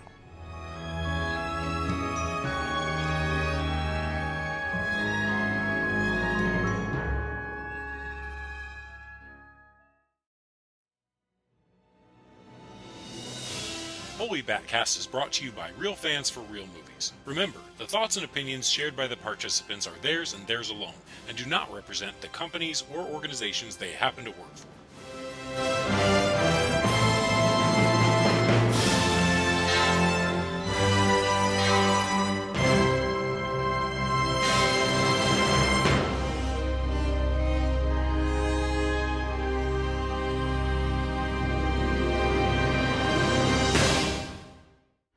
I don't know about you, Miss Kitty, but I feel so much yummier.